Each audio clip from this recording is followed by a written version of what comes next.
It's time for Tycoons of Small Biz, spotlighting the true backbone of the American economy, the true tycoons of business in America, the owners, founders, and CEOs of small businesses. The show's hosts, Austin Peterson and Landon Mance, are registered representatives of Lincoln Financial Advisors Corporation, a broker-dealer member SIPC, and registered investment advisor.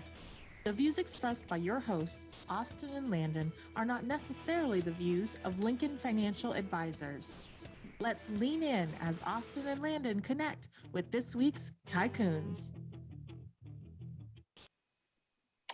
Good afternoon, Tycoons, and welcome to today's episode of Tycoons of Small Biz. I'm your host, Austin Peterson, coming to you live this week from Provo, Utah. Just trying to escape the heat in Phoenix, and it did not work. It's 107 here, so I basically should have stayed in Phoenix.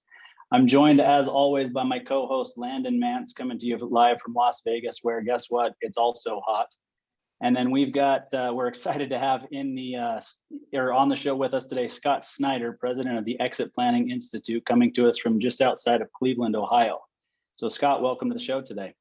Yeah, thanks for having me. It's about 66 degrees here, so not bad, right? We're just getting into our summer here in the Midwest in Northeast Ohio. Yeah, it's this time of year where I think I would enjoy living in Cleveland. But I'll tell you what, when it's December or January and that wind's coming off of the Great Lakes, is it Lake Erie that's in Cleveland? Lake Erie, right? Yeah, so I don't know that I would want that. You get like a -5. That's a tough. If you could make it through January, you're probably good, but January is a tough month. Yeah, no, I don't know that I could do that, but God bless you for doing it. Thanks, man. For us. So I'll tell you what, so I want to just give a quick intro to those who are listening or watching the show for the first time. We're of course on YouTube, and then we've got podcast streaming on Apple and every other podcast platform you can think of. And so I assure you, if this is the first time that you're watching it, this is not a commercial for Just for Men. This just happens to be three very good looking bearded guys that are going to talk about business today. But in all seriousness, our program, Tycoons of Small Biz, is a program by small business owners for small business owners. And so essentially we do this show once a week. We bring a new business owner or president of a company to come on and talk about what it is that they do in their business and why that matters. They'll give good advice and share whatever, parts of their story will be beneficial to other business owners who listen to this program, because Landon and I are true believers that the small business owner, and it's not always small, right? It doesn't mean 500,000 in revenue. It can be up to 50 million in revenue, still considered a small business, but it truly is the backbone of the American economy. And we are excited to do this show every week, and we're happy to have Scott on the show with us today. So Scott, you're the president of the Exit Planning Institute. So before we jump into what is exit planning, because I think a lot of people aren't quite sure what that is, why don't you tell us a little bit about you personally? Tell us about your family, tell us about how you grew up and what kind of got you to where you are today. Sure. So I would say that I am a serial entrepreneur. I've had one job that lasted maybe 3 months in my entire life. I was a janitor at an all boys high school. I started on their summer crew, like painting stairs, and I did like a nice job. So I always remember his name was Richard. He asked me if I wanted like a 50-cent an hour raise. Now that was a big deal, right? So I was like, yeah. So I got one of those like jumpsuits that like zip up in the middle with a name patch on it and a cart with a bucket. And I cleaned bathrooms on the first floor of the high school that I went to. And at an all guys high school, that was pretty bad. So I said to my buddy, let's throw a lawnmower in the back of our car and be our own boss this summer. I'm going to quit the janitor thing. You could drive. I couldn't drive at the time. He was a year older than me. We literally took his dad's Ford Taurus sedan and my dad's like Toro push mower and started mowing lawns for $20. So fast forward like 10 years, we had about 13 or so employees and about a 6 or 7 truck operation, and somebody wanted to buy us. And so in 2010, one of I would say like a pretty traditional synergistic buyer that did something similar like we did. They liked our customers, they liked our equipment, they liked our process, they liked our training programs, and literally just did the unsolicited offer. Have you ever thought about selling your business? And so I hadn't, but we ended up executing that in would have been April of 2010. And then I joined forces with my dad, Chris Snider, who's the inventor of the methodology that we teach at EPI called the Value Acceleration Methodology. And then we went on to buy the Exit Planning Institute in 2012, and I came in to run it in 2014. So Exit Planning Institute today is a professional education company.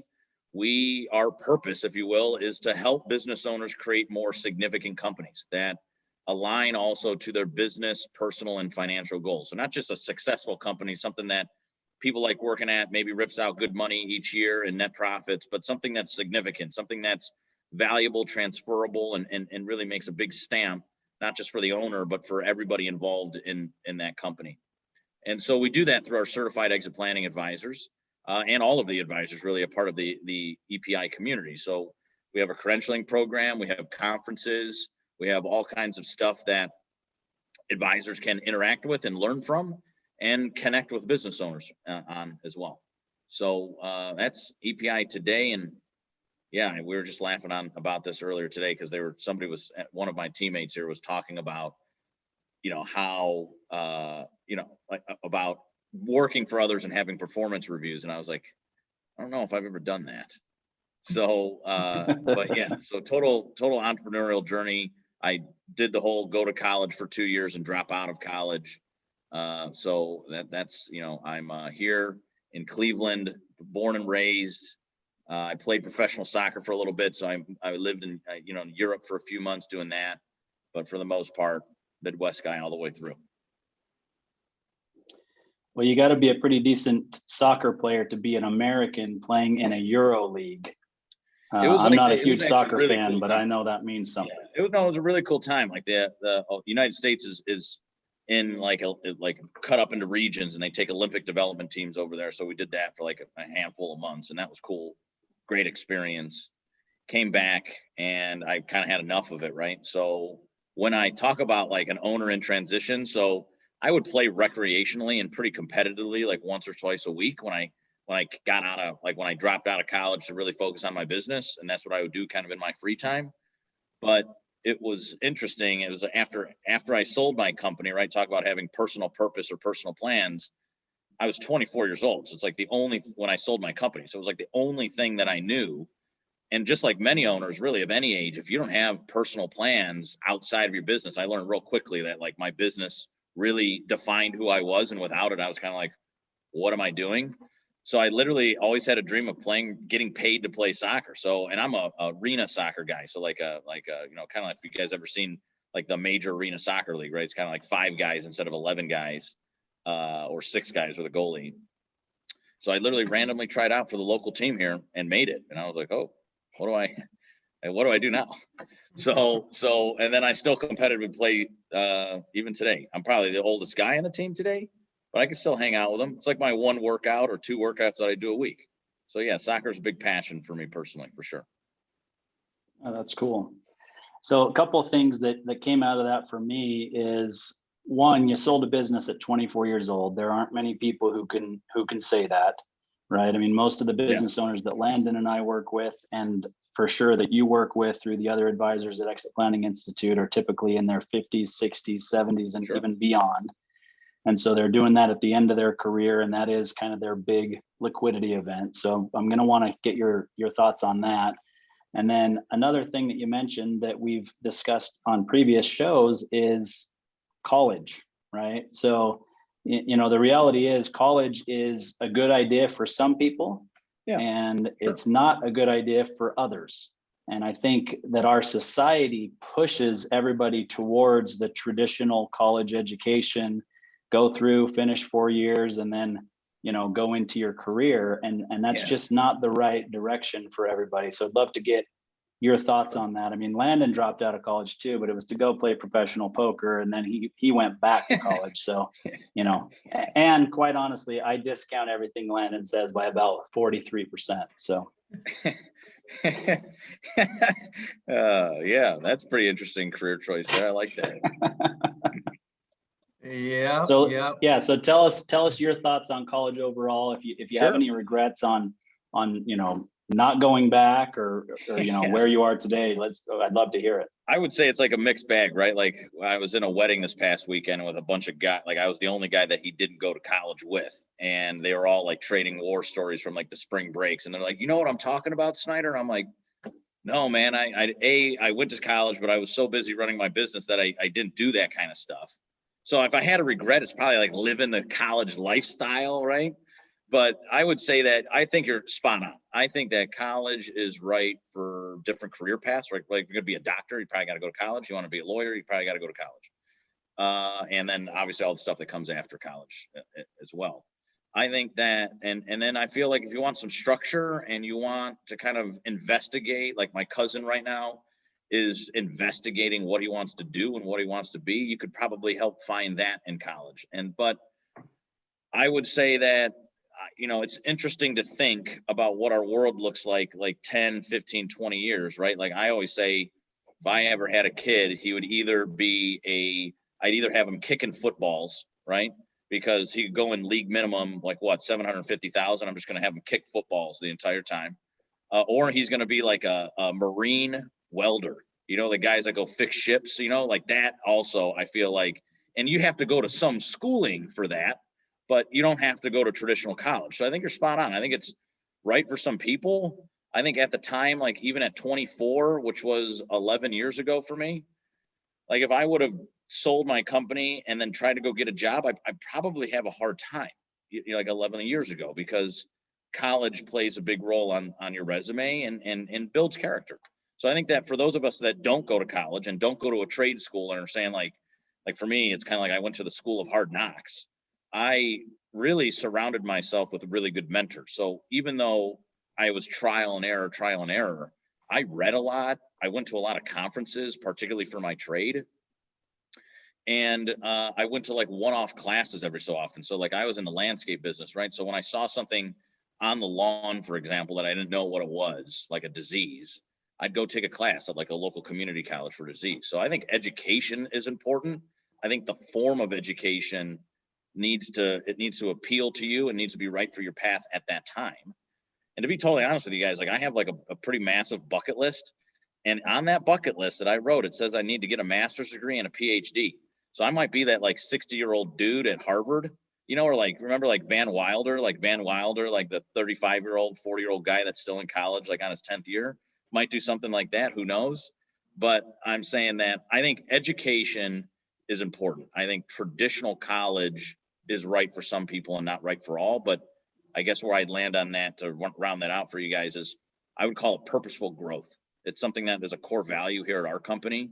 And I think that like unintentionally, it was probably a part of who I was through my entrepreneurial career, is that if you're not always kind of growing and challenging, not just from a business and career standpoint, but from a personal standpoint, then you're kind of just dull. And you're dull for your family, you're dull for your friends, you're dull in your career. And so if you want to continue being a better you, to me, it's about finding purposeful growth. For some of us, that's college. For some of that's owning businesses. For some of that's taking a break and going back. Some of it's reading books. But I think it's more about purposeful growth than anything else. I think that's very well said. I think it really comes down to being a lifelong learner more Absolutely. than it is getting a traditional education, right? And I don't know, you're right. Like for me, maybe in my like entrepreneurial, maybe it's me just being a guy that like went to 2 years of college and dropped out to run his business. But like, I'm trying to like be transparent and say like, honestly, like, I don't know if I look to see what college they went to or what their GPA was. Again, that might be for me, right? So if I was for me, when I'm hiring my own team, I'm looking for, do they fit the core values? Obviously, they wouldn't be sitting at the interview table if they weren't qualified on paper. But I don't know if I'm like, hey, this guy went to Stanford versus this guy went to the local community college. I don't know for me, if that matters as much as I'm looking for skills and training and outside, I'm looking for who they are. Like, what else do you do in life other than be a professional, financial advisor or entrepreneur or, or vice president of something? Like, who are you? And do you fit into the culture? So, but yeah, I would agree. I think it's about, intentional growth, purposeful growth, lifelong learning, no doubt. Yeah. Well, so I know Landon wants to say something. I'm just going to make this last point. So the difference is, right? So you're owning, or you're running, you own it too with your dad. Yep. You're owning and operating a small business in America, and small businesses approach that kind of stuff differently than large organizations do, right? Because large organizations are using the online career, finding websites, and they're building in, I want a 4-year degree. And Sure. so if you don't have a 4-year degree, you're never even getting looked at. And I think that that's a huge issue in our country overall, that I understand why they do it. It makes it easy, but Right. I'm hopeful. I'm probably wrong, but I'm hopeful that No. with what's gone on with this pandemic, that people are starting to look at a lot of things differently and realize, you know what, we've got a lot of systems in our country that are broken, and we need to fix them in a way that's different and innovative today, instead of that's the way it's always been, that's the way it's always going to be. And as an entrepreneur, the moment I hear somebody say that's not the way we do it, then I know I'm in trouble, right? Yeah, because right. I don't care if that's the way you do it. Let's look at other ways that we can do it that may be better for your company, for your organization, for your employees, and for your customers. I think you're talking really about like what we're going to see over the next like 10, maybe even shorter than that, like 5 to 15 years is a massive generational change, right? So as the baby boomers start to hit that like stereotypical retirement age and older, right? In the next 10 years, the oldest baby boomers will be in their 80s. People in their early 50s, 40s, 30s, maybe even 20s will start to lead organizations across the board, right? Lead our schools, lead our businesses, lead our nonprofits, lead our government. And if you just studied generations, we're just different types of people than the people that are of power now. So I think that, yeah, I get it. Like at a big company, it's probably for the selection process to say, look, if you don't have a 4-year degree, you're out. But again, if you had a guy, I don't know, if you had a guy that was 35 or 40, would you develop a new system that gave you better criteria and gave you better selections? And maybe college is not one of those major requirements, right? I just think that I feel that I don't think you're wrong at all. I think that it will take time. I think it's like 5, 10, 15 years, but we'll start to see people again in their 30s and 40s, or maybe I guess then in 10 years in their 40s and 50s, from these Gen Xers or these millennial generations that are just, they think about life a little bit differently, and they think about running organizations and leading people differently, for sure. Yeah, absolutely. Yeah, I would tend to agree with the majority of what you guys said, kind of collectively. So I think that you said something that really struck a chord with me, Scott, because I do some mentoring for some high school seniors in kind of an underprivileged part of town. And I just volunteer my time and talk to them about applying for schools and getting loans and general business stuff, like shaking somebody's hand and looking them in the eye, just stuff that, isn't really taught in school. It's this great after school program. And, a lot of the kids, they're 18 and 19 years old. They don't have a clue what they want to do. And so you said something earlier that I thought you just nailed it. You said something to the effect of going to college can be a great experience to find a pathway, right, for something. And so, I tend to encourage a lot of the kids, to go to school for that particular reason, but also just on a totally separate from the educational component. I was talking to my stepson about this the other day. He's 18, just graduated from high school. He's going away to college. And, I said to him, I said, look, man, college can be some of the best years, if not the absolute best, 4 years of your entire life. Right. You've got minimal responsibility. You're probably not working full time. Maybe some people are, but hopefully you're not working, full time. You're meeting a lot of your lifelong friends, and you're experiencing things that you really only get to experience in this small little window, in your life. And so I think that component is super, super important to our, just progression as humans. So you guys both made a lot of really great points. I know, speaking for me personally, I could have gone down a way different pathway than I did, because I was hanging out with some sketchy people doing some sketchy things, and kind of going to school and going down that pathway kind of helped me, correct my path. So I think there's a lot of validity in what you guys both said. So, all right, Scott, let's shift gears. We're here to talk about EPI and you and your story. So, before we kind of get into more of who is EPI, what are you guys doing? Talk to us just for a minute, Scott, about what it was like selling a business at 24 years old. Most people aren't even in business yet at that age, and you've already built and sold one.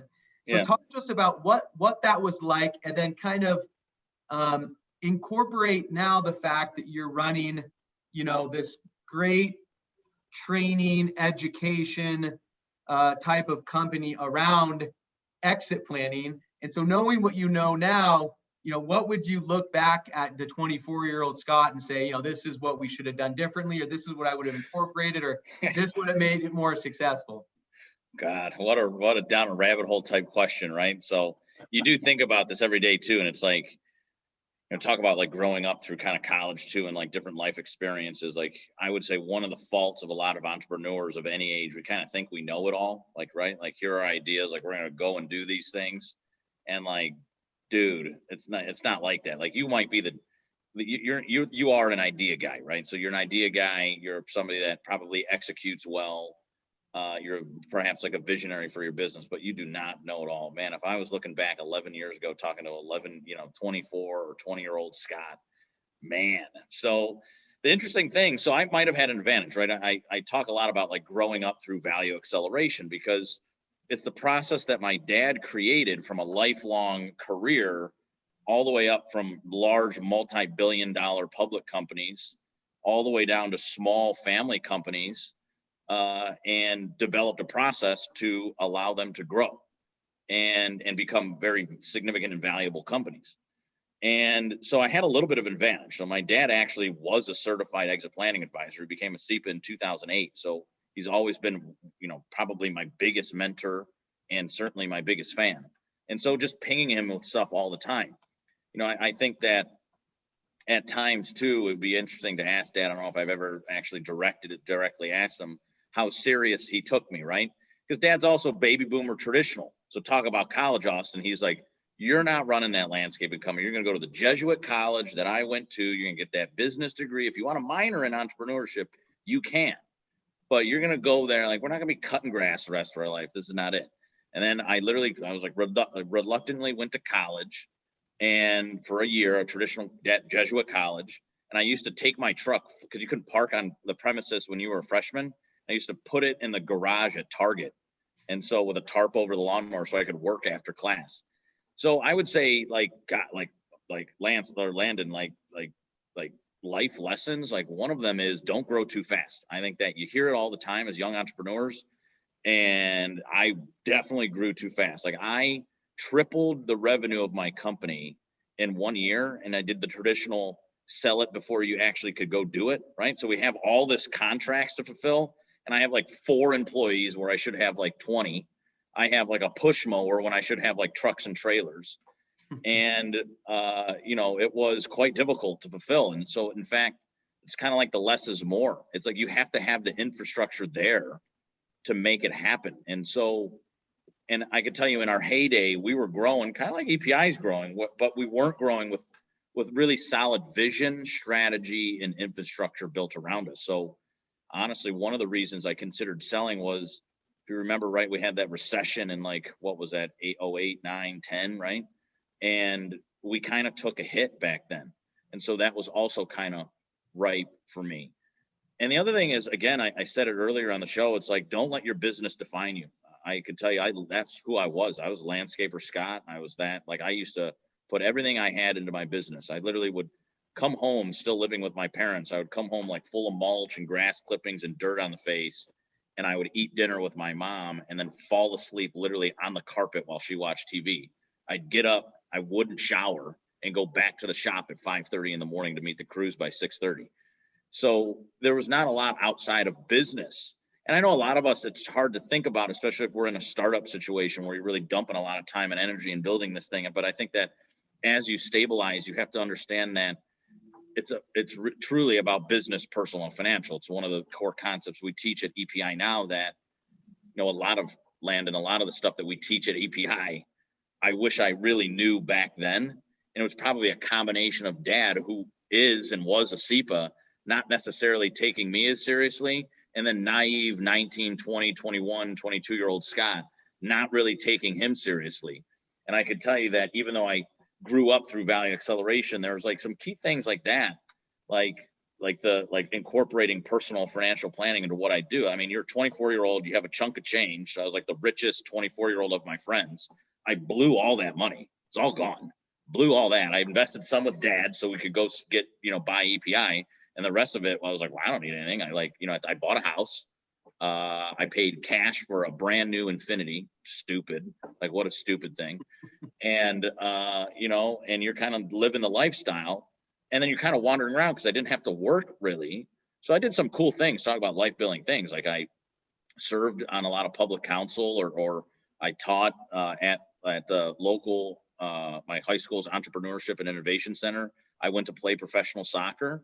And it got me surrounded with a bunch of people that I probably wouldn't necessarily have bumped into before, because honestly, I grew up pretty white dude in the suburbs, right? So like getting to experience a lot of things. I went to a private Catholic all boy high school, right? So getting outside of my business that year before I joined my father's firm and experiencing life a little bit was certainly an eye-opening experience. Well, so this balance of business, personal, and financial, again, something we teach today, was like a huge lesson that I learned now, but I did not learn back then, because I left my company and I literally was like almost depressed for the first couple months. Like there was no grind anymore.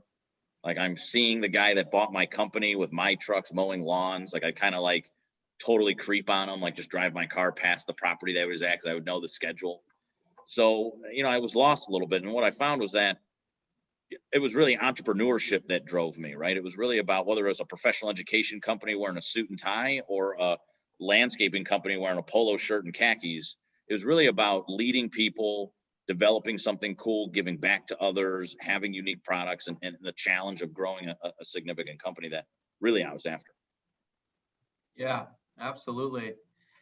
Well, I'm gonna do my best not to ask or not make a statement about exit planning, because there's so many exit planning has really become a big thing, like a these days. Buzzword almost, right? Right. Like, everyone says exit is the 4-letter, word that the owners never want to talk about, or I'm not going to say something like that, but what I can say is that the Exit Planning Institute, you guys have done a phenomenal job of really helping a lot of professional advisors and business owners really understand that exit planning is a lot more than just, an owner finding someone saying, I want to sell my business in 6 months, how do we get the highest price? Like, you guys have really opened the eyes to a lot of advisors and business owners to help them really understand that this whole exit and transition planning thing is really a process, and when done correctly, in itself builds long-term value, for a private company. So in your words, Scott, what is exit planning? It's a great question. So exit planning is the pathway to create a significant company that aligns with the business owner's personal and financial goals. So if you dove deeper into that, right, the next question logically is, well, what the heck is a significant company? So I think a lot of business owners have successful companies, right? So if you look at lower middle market business owners, we're typically well off. We have nice cars, nice things, second homes, we typically have a good product, an engaged customer. People generally like working there. But when we go to sell, like what you're talking about, we think about, okay, I'm about to exit 12, 18, 24 months. I got to prep my company for sale. We find that it's not ready at all. And as you start to dig in there, you find like, oh my God, like my employees weren't all that happy. My customers are very concentrated and nothing's really scalable or sustainable without me or my leadership team around. So what that means is actually quite risky. And although I was cranking cash for a long time, no one's going to want to buy this thing because it's too risky and you can't replicate it. And so to me, that's the difference. Like that seemingly is a successful company, but when it goes to transition, it's not significant. And what I'm passionate about is showing owners how to grow that significant company, because if you, like you said, if you concentrate on exit now, you will not only drive more net profits for your business today, but you'll have a business that's decentralized from you, the owner, that can likely grow without you and also be significant.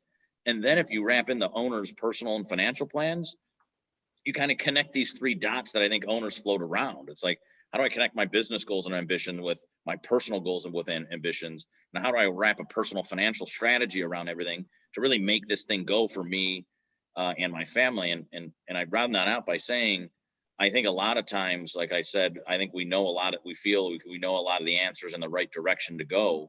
I think we also sometimes think, because particularly like baby boomers, they've been through, like as owners, like remember like Y2K and like the 2000, like recessions, COVID, they're kind of built to handle crisis. So they just think they're indestructible. And then somebody gets cancer and passes away and the business can't operate, or you have a massive dispute, or frankly, COVID happens and there's a big global pandemic, a disease that destroys your company and you're forced to exit. I would like to be as prepared for the unplanned as possible. So it's like, I think we got to really start to get real with ourselves. And that's what advisors help us do, is have these tougher conversations that allow us to think more holistically. And that's really what exit planning is about. It's about creating a better company today, which drives immense value tomorrow. So that's what I mean, and that's why, as a 35-year-old owner now, why I'm so passionate about teaching exit planning, not just to advisors, but to owners of really all generations, because I think it makes massive impacts for people. Yeah, I feel like it just needs to have a different name. You know what I'm saying? Like the reality is, it just we talked about this before, I feel. It is. It's so crazy, because Landon's right. I mean, when he set it up, it's a 4-letter word that business owners don't want to talk about. And so what they do is they just put it off and don't deal with it at all. I think on this radio program, we've probably used Stephen Covey's "begin with the end in mind" more than any other phrase that we've ever gets used. But it's useful in this situation, right? I mean, I feel like if we could come up with a better term that makes sense, so that business owners understand, okay, I'm starting a business, or I started a business 6 months ago. It's probably going to last. I feel like we're getting some momentum going here. What do I need to do to make sure that this company becomes, in your words, a company of significance in the future? And I've got to define what that means to me as an owner, because significance means something to somebody, each person differently. And that's fine, right? Yeah, of course. But then, like you said, okay, whatever that means, and what's the timeline that I want, but how do I plan for if that timeline doesn't hit? Or if one of my 2 partners decides they don't want to do this in 3 years, but we planned on selling in 10. Or what if one of our partners becomes sick? Or what if one of our partners dies? Like, all of that is encompassed in exit planning, but the message is not out there that that's part of exit planning, right? It's business planning. And so I feel like it could be business planning, with a bit of succession and exit planning built in, you know what I'm saying? Because it truly is, it's business planning. But everybody views it as exit planning. And so it gets put to the side and doesn't get dealt with when it should be. Yeah. I mean, I think we do a lot of research, right? So like the state of owner readiness research, I always find it fascinating. We ask a question, something like, what's your level of agreement, right? Strongly agree, somewhat agree, whatever it is. But we ask the question, is exit strategy both important to you and your future personally, and important to the company's future. And like something like 60% of them owners strongly agreed. If you added up all the agree categories, it's something like 95 or something percent. But when you ask the follow-up questions, as to your point, Austin, like, do you have a written exit strategy? 79% said no. Have you done any planning at all? 48% said absolutely not. And we said, do you know what you want to do if in the next act of your life, whether that next act's at 24 or whether that next act is at traditional retirement age at 62 or 65? 94% said no. I haven't even talked about personal planning. And so there's like this huge disconnect, right? It's like your value system doesn't match your goals. Like if your goal is, I need to have a transition or exit strategy because it's going to make me and my company more significant, but I'm not doing anything about it, then why? And so I don't know if it's as much, I don't know if it's as much about the word exit as it is about, it's just not defined properly. And I also think guys like us got to be a little bit patient too, right? Because if you think about the industry or the profession of exit planning, I mean, John Brown at the Business Enterprise Institute started talking about it in 1998, kind of considered one of the founders of the profession, followed by our founder, Peter Chrisman and Rich Jackham, which furthered the conversation in 2000 and 2005. So it's really the concept of let's actively plan for the exit of our company really hasn't been around like all that much. I feel like if you looked at, don't quote me on this, but it's like AICPA, they have like 660,000 CPAs in the United States today. I think they were founded in like 1892. So I feel like we know what accounting is, right? I feel like it's been around a while. But when you talk to a business owner about exit strategy, they're talking about what we're talking about around. It's like, oh man, I'm 35. Like I'm run this company next 20 years, make millions. Like there's no way. I'm not talking about exit. But what they don't realize is like, Scott, you literally could walk out of this office, go into your doctor's appointment tomorrow, and they could tell you have cancer. And if you don't have yourself surrounded with a good business partner and a good leadership team that knows what's going on with sustainable models to run this company, like you're screwed. Your family's screwed, your customers are screwed, your employees are screwed. But I'm saying, like, I know this might get too deep or like social here, but it's like, I feel as an entrepreneur, I signed up to have an obligation bigger than myself, right? Like I got 20 people that are working here. I got 2,600 certified exit planning advisors. If EPI doesn't exist, there's no CEPAs, there's no significant companies, there's 20 people don't have jobs, and the probably other 15 vendors that we use lost a major client. So it's totally irresponsible to think like that. And that's why I'm saying it is about the exit. And I'm saying that we just don't define it the right way, or we're trying to define it. I think we've defined it the right way, but now it's how does this smaller company with only 2,600 CEPAs carry that message and torch out to the literally hundreds of thousands, if not millions of advisors that are out in the marketplace that go sit around these advisory tables with the owners. And so I think that's my challenge, right? Is how do I get that message? So I hope a guy like me at 35 that's been running a company literally talk about our original conversation in college, literally was taught value acceleration. He was taught that, he or she was taught that you run a business with an end in mind, you run in 90-day business sprints, and you incorporate the personal and personal financial plans from a young age. And it's just, but I'm saying, I know it sounds like rainbows and butterflies are in the clouds a little bit, but like, this is my vision, right? This is why, you know, I consider myself third generation of exit planning. My dad founded the methodology and wrapped a process around the concepts that Rich and Pete founded back in 2005. Dad came in and wrapped the process around in 2013. And now between the baby boomers and then people in their 50s, 40s, and 30s, and maybe even 20s, through our certified exit planning advisors, I think we have a real opportunity to literally change the way companies in this country operate. And that's like my Vern Harnish big fat audacious goal, or Gino Wickman, that BHAG kind of thing, right? It's like, I want people like value acceleration, like duh, it's the language that we speak inside my company. So, but you could tell my passion for it, right? I don't mind the word exit. It's just not well defined. And I think I have the definition. I just got to get it out there. So that's my challenge right now in my business, is how do I spread rapidly this message that exit planning isn't scary. Exit planning isn't something that you do when you're, quote, ready to sell. It's something that you incorporate, whether you're 20 years old starting your company or whether you're 70-year-olds trying to harvest value. It's always a part of who you are. So, and it's tough. and it's tough. And we chose the pathway to do that is through our advisors that learn the process and then go advise those owners. I think, Austin and I, Scott, we in our practice that we own together, we focus exclusively on working with private business owners when it comes to our new clients. Sure. And I think a lot of the stuff that you are teaching advisors, we have incorporated a lot of that stuff into our practice. And I think that's a big reason why we've had a lot of success working with the owners that we work with and are getting hired by on a regular basis, because we're not necessarily using the word exit, but Sure. we're talking to them about all of the facets surrounding exit planning and saying, have you thought about this? Well, what if this happened? Yeah. Have you planned for this? What if we're able to do this instead of doing that? And it's all geared around succession and exit planning. Yeah. It's just we're just coming at it from a little bit different angle.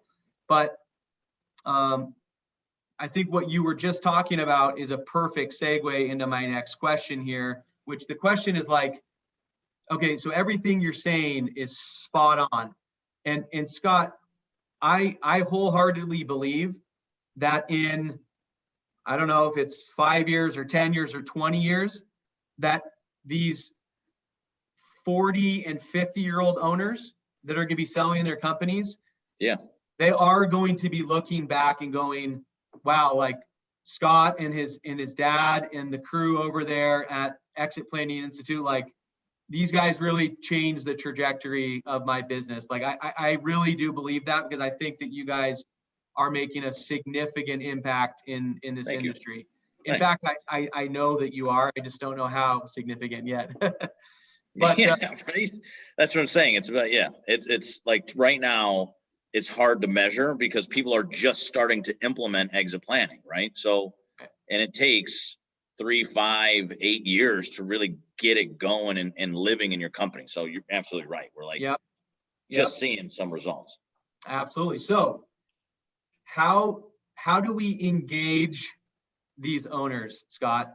Ones that are maybe, how do I say this lightly? Maybe they're a little bit more set in their ways, and they think that they're never going to get hit by the proverbial bus. They're never going to get sick. They're never going to have a partner dispute. They're never going to get divorced. How do you engage, what tactics can you use to engage these types of owners? So great question. I think this is like for the advisors out there trying to have these types of conversations, it's like probably your biggest hurdle. It's like they don't understand what I'm talking about. And and Austin, your previous comment about exit, like I don't know if I would lead with exit planning because they already have a definition of in their mind. So we have to redefine exit planning. To do that, you can't lead with it because they already have a notion. They already have a thought about that. So great question. One, I think it's through storytelling. So like, for example, one of the last in-person speaking events that I was at, it was in Pittsburgh, and the lady came up to me after I spoke there, and she said, Scott, it really hit me today in your conversation because I had a family business with my 2 sisters. My older sister was the visionary for our business and the CEO and the majority owner. And in November of, this was, call it 2019, she was diagnosed with cancer, and by Christmas she had passed away. And between basically mid-December and January, me and my sister literally couldn't get along, and we just like fire sailed the business out. It totally destroyed our relationship, totally destroyed 20 years of work that we put together. It was horrible. So I just think like sharing stories of fellow owners, like if you take that state of owner readiness survey again, it was interesting to look at. The biggest chunk of owners, 40%, said that their CPA was their most trusted advisor. But the next biggest chunk, something like 35%, the owners indicated that their fellow owners, their peer groups, like a Vistage or an EO or a chief executive boards, were the next most trusted advisor. So if we could start sharing stories, good and bad, not certainly not a scare tactic, but just real life stories, I think it starts to hit home a little bit more. Like I could tell you that, not to get too personal, but like my dad, 62, 63 years old, his mother passed away last year. and his father just finally signed the will, and they're 97 years old. And I think COVID kind of scared the crap out of my dad. He's like, not just from a business standpoint, like having to pivot a whole company, but as a 60-year-old guy who was in that realm of like, man, like if I get sick, I might die. And what do I have my affairs in order if that happened? And so I just think that I think sharing stories with owners of other owners going through some type of transition is a success. But I really think it comes down to, we have to be able to kind of intrigue and empower the business owner along the way. The other research that we did, we found that 10% of owners were actually already actively doing some type of value growth or exit planning type project. The other side of the spectrum, we found that 30% indicated that they probably would never do anything at all. They're just going to die with their business. So, we'll deal with that later. But then we found this like middle 60% that said, if I just maybe, I guess, knew a little bit more, like if they were talking to me about it, like the way you just put it into this paragraph right here, like, yeah, I might be interested in that. So Landon, I think it was what you were saying earlier about how you guys in your own business are positioning with owners. Like, let's talk about the 4 intangible capitals: human capital, structural capital, social capital, and customer capital, and have a business conversation. And what they'll find is that if you just drive value in those 4 C's, it's likely that your business will sell for higher multiples. That is exit planning.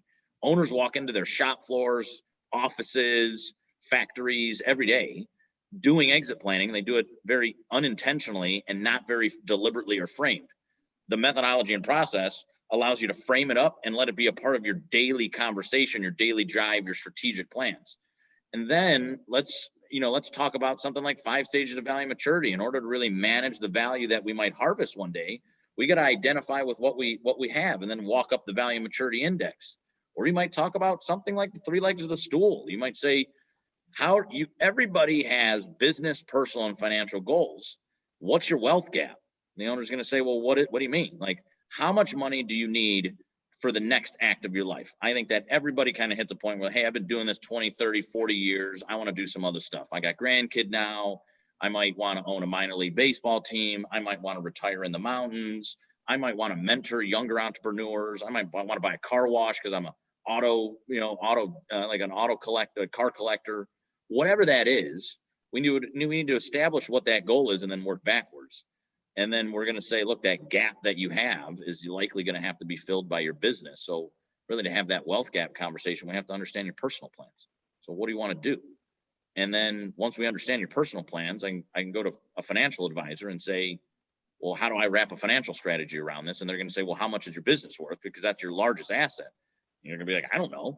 So, okay, now we got to go find out what your business is worth. So now right there in those 20 seconds I just said that, we had a mini conversation about the 3 legs of the stool that I would hope was authentic, real. And the owner's like, yeah, I mean, I get that.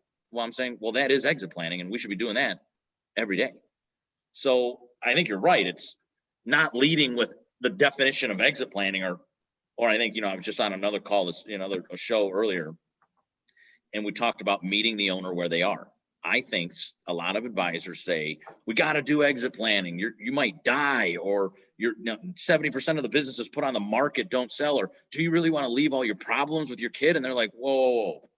Like, I'm just kind of learning here, guys. Like, good Lord, like push back and be like, whoa, you're trying to shove this down my throat. Or you might meet somebody that, like me, that's into value acceleration, trying to grow a company rapidly and trying to grow a company to harvest. Well, have the value acceleration and exit planning conversation with me all the time. I love that. Or they might be in a position where, unfortunately, due to one of those, like a death or divorce or a disease, or due to they're just winding down and older, they want to sell in 12 to 24 months. And you have to set the expectation where you might not get what you want, or let's have these kind of conversations, decisions. So I guess backing all the way up, you kind of got to meet the owner where they are. Once you meet the owner where they are, then we could develop as advisors the right solution for them. And that could be simple education and almost like a nurture.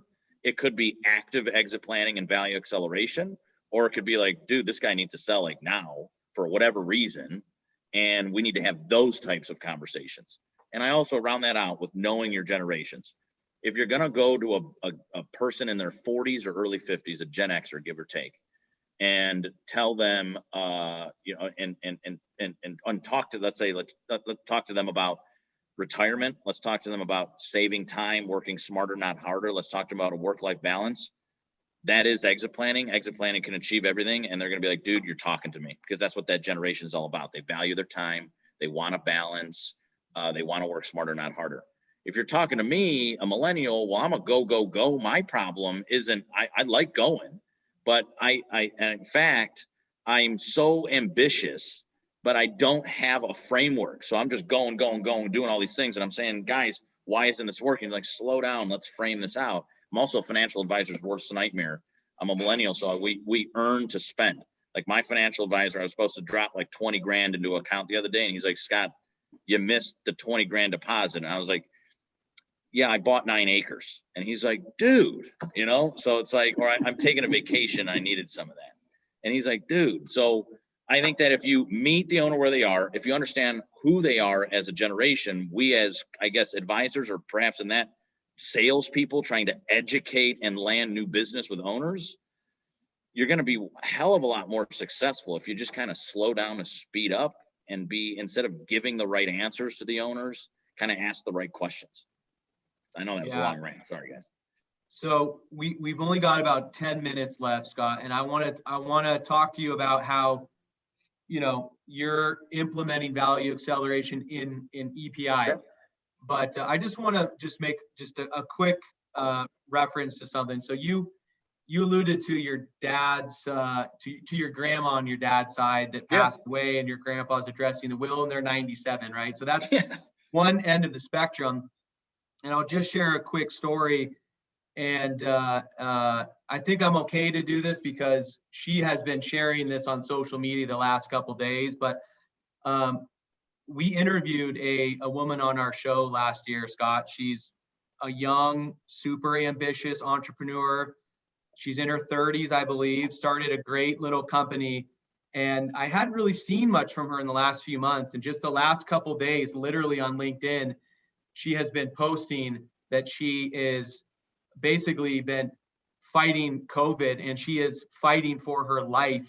On top of that, she just had a emergency C-section for her son that was born, and she's in critical condition, they said on this post, and that she is essentially fighting for her life. And so I want to mention that so that we can send our love and prayers and support out to Cassidy Hazelton as she is going through this major trial. We just want her to know that we're here and supporting her. And also just to use that as an example on the total opposite side of the spectrum, right? Just absolutely something that you could never plan or imagine that would happen to you. So yeah, I share that because maybe it gets 1 or 2 people listening to the show to think just a little bit differently about their approach when it comes to just having some kind of plan to transition, exit, sell, whatever their business, just to another party. So anyway, just want to mention that. Okay, so in the 7 minutes we've got left, Scott, talk to us about, because I follow you closely on social media, so I know what you're up to for the most part, at least at a high level. So I know that you guys are doing a lot of stuff right now, working, on the business. So talk to us a little bit about what you guys are doing to incorporate, value acceleration at EPI. Yeah, so it's actually quite a difficult position to be in, right? Like, you're teaching everybody value acceleration, and their first question is like, well, what the hell is your exit strategy, right?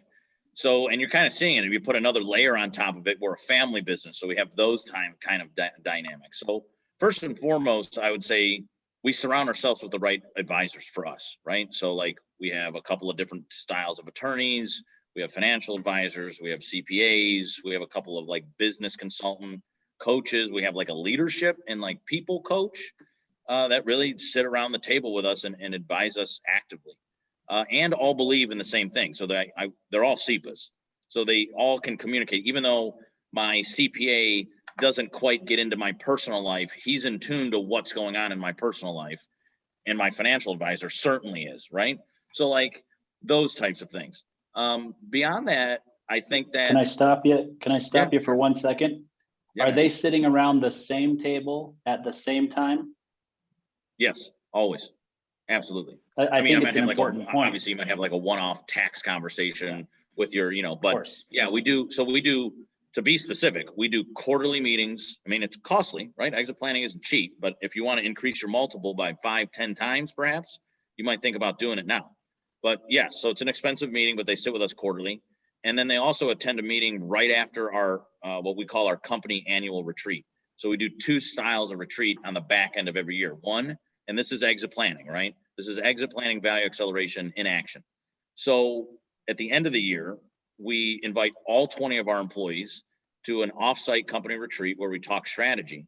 That strategy is immediate, like business growth type things, customer type things.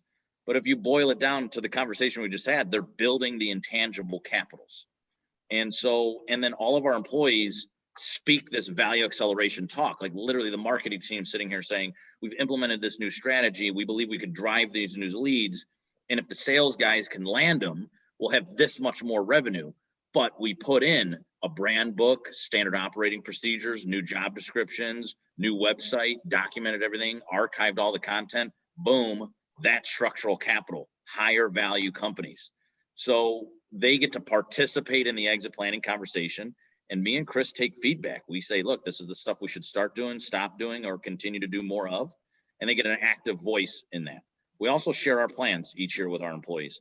There's no doubt that obviously I was just named president for a reason, because Chris wants to take more of a content and faculty level thing and wants to get out of the daily jive of the business.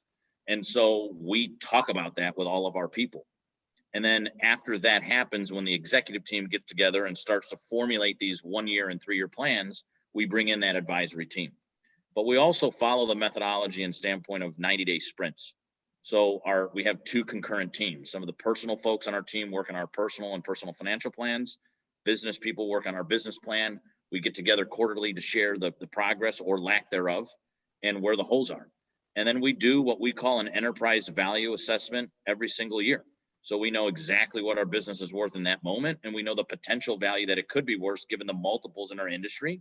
And we're trying to drive towards best in class every year. We also understand each year where the holes in our company are, so we could deploy the right research to start to mitigate risk, plug some of the holes, and document that stuff. And I would say, lastly, that being a family business, there's a great tool by Tom Deans. He's a family business guy out of Canada, and he has a book called Every Family's Business.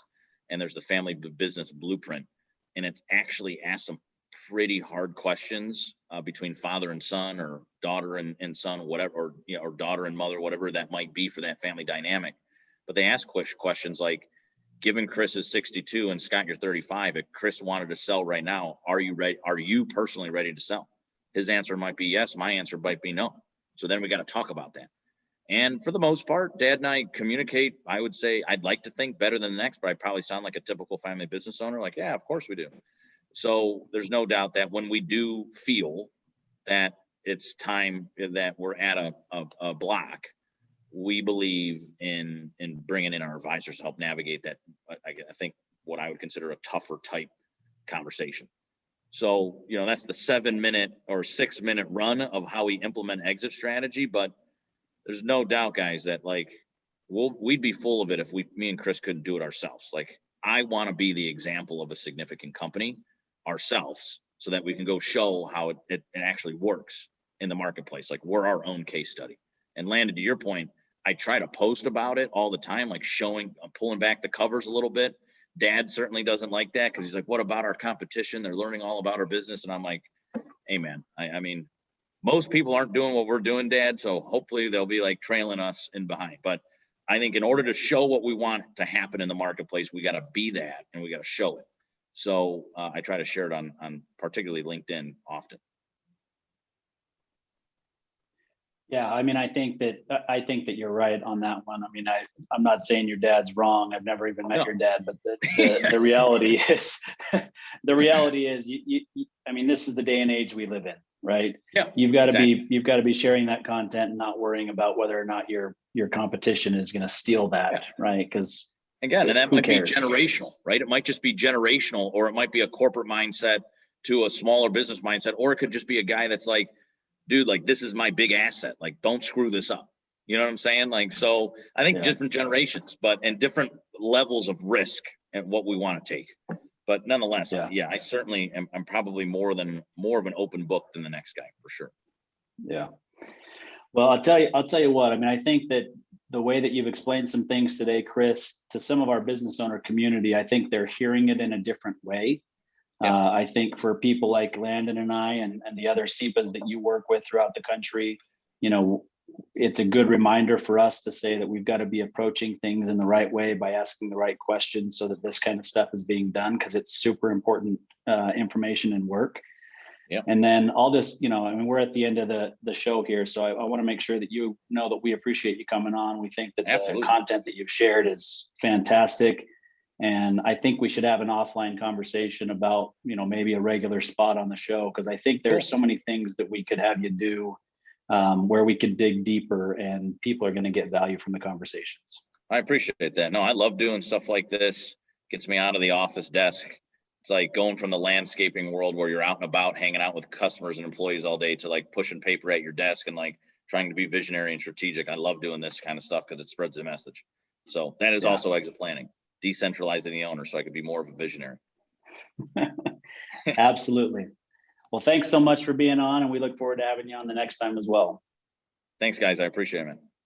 Thank you, Scott. Yep.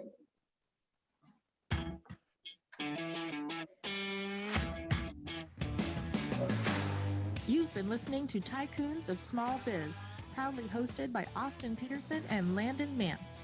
Austin and Landon are comprehensive financial planning professionals specializing in financial, estate, and succession planning for small business owners. Austin and Landon have offices in Scottsdale, Arizona, and Las Vegas, Nevada, and represent clients in 14 states throughout the country. Join Austin, Landon, and the featured Tycoons live every Tuesday at 1 p.m. right here on Business Radio X and your favorite podcast platform.